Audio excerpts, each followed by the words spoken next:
Alors, bonjour tout le monde. J'espère que vous pouvez m'entendre. Alors, je vais vous présenter brièvement c'est quoi Promotion de la santé. En anglais, c'est Health Promotion Canada.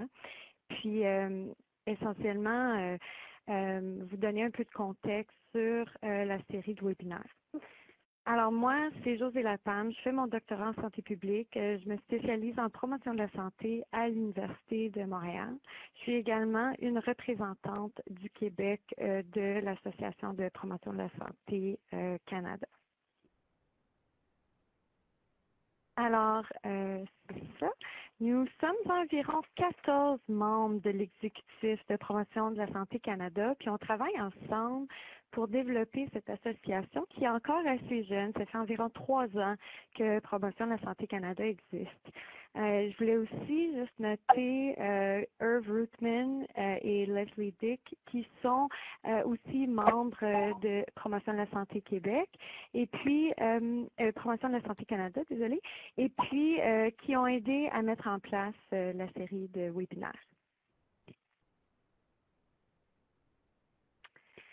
Alors, Promotion de la santé Canada agit comme une association nationale qui a ce qu'on appelle des chapitres. Donc, c'est essentiellement pas chaque province, mais presque chaque province a des réseaux qui se rejoignent par l'exécutif national.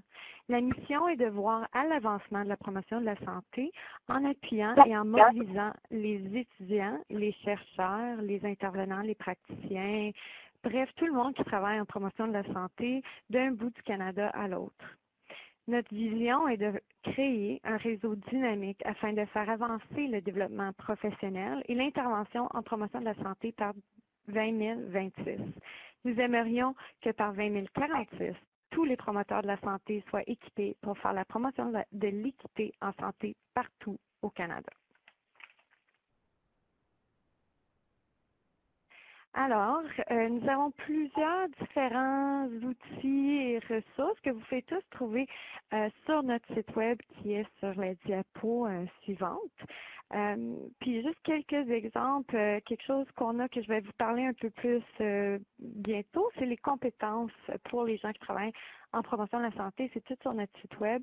On a aussi des infolettes, des informations sur tous les réseaux provinciaux, une trousse à outils pour vous aider à utiliser les compétences et une liste des membres et de leurs coordonnées. Je vais juste, par contre, dire que les 2 derniers éléments sont réservés aux membres de Promotion de la santé Canada. Mais vous pouvez devenir membre si ça vous intéresse. Comme vous voyez sur le site web, en fait, qui est affiché sur le diapo, vous avez juste à cliquer là, puis l'information pour devenir membre est sur le site web.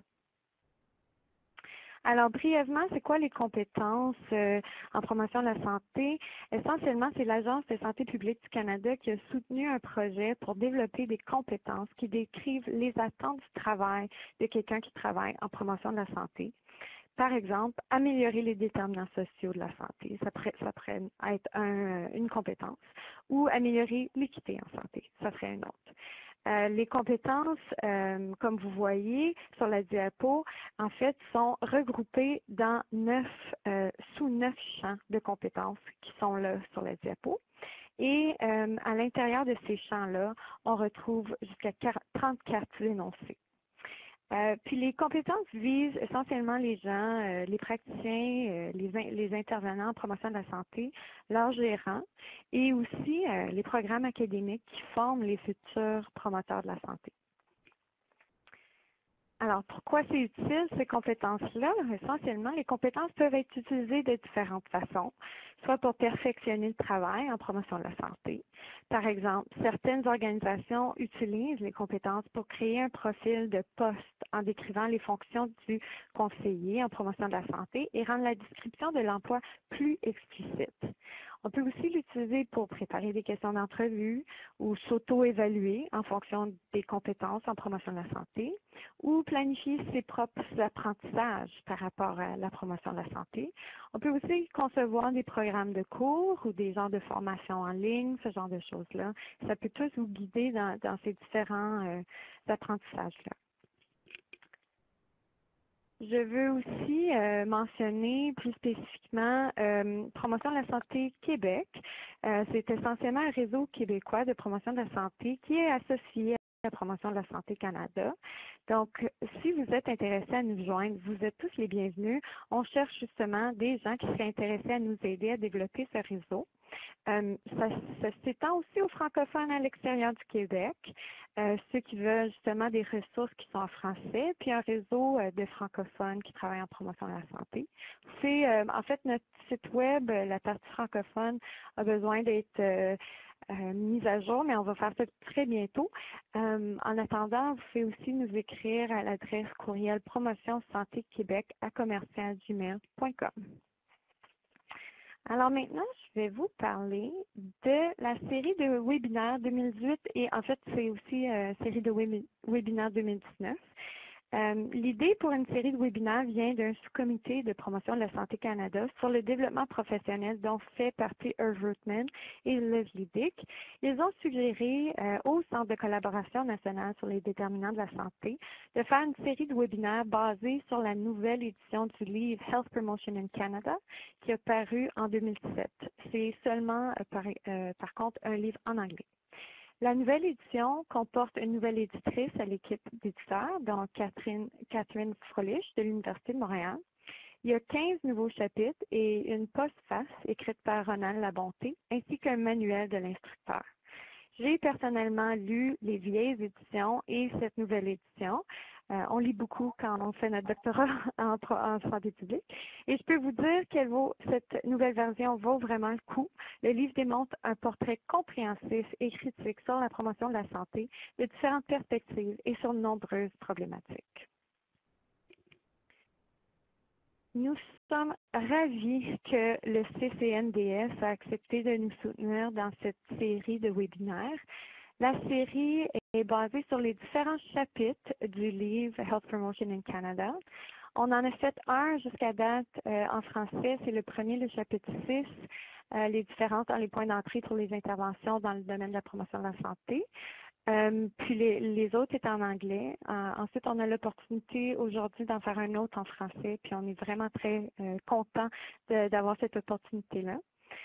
Tous les webinaires suivent le même format que celui d'aujourd'hui. Donc, il y aura un auteur ou des auteurs qui présentent le sujet du chapitre, suivi de la perspective d'un ou d'une praticienne ou professionnelle sur comment le chapitre se traduit en pratique plus concrète.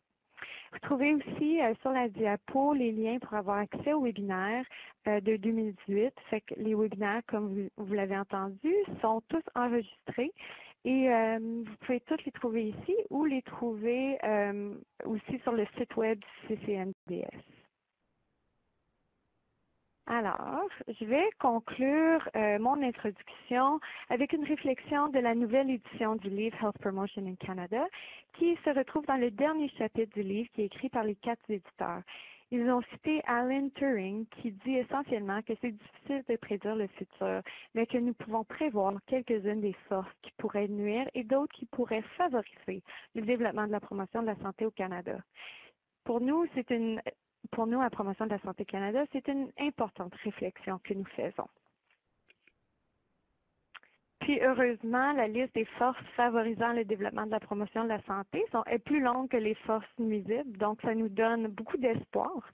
En particulier, nous pensons important de continuer à adhérer aux valeurs et aux principes qui animent la promotion de la santé. Nous devons collaborer avec les autres domaines de la santé publique et de la santé des populations et des autres secteurs, de garder à jour les compétences et les standards pour le travail en promotion de la santé, continuer à renforcer l'approche par milieu et aussi l'approche écologique qu'on va apprendre aujourd'hui, soutenir les leaders en promotion de la santé, continuer à être impliqués en promotion de la santé de façon nationale et internationale et de soutenir des réseaux nationaux tels que Promotion de la santé Canada. Donc, nous souhaitons que cette série de webinaires vous donne envie de vous impliquer au sein de Promotion de la santé Canada ou Promotion de la santé Québec. Et comme Ron Labonté a suggéré dans son postface, nous vous encourageons de penser mondialement et localement, ainsi qu'agir mondialement et localement. Alors, j'aimerais ça vous remercier pour votre écoute et aussi remercier nos commanditaires pour leur contribution au développement des webinaires. basé sur la nouvelle édition du livre Leave Health Promotion Canada. Et maintenant, je passe la parole à nos conférencières.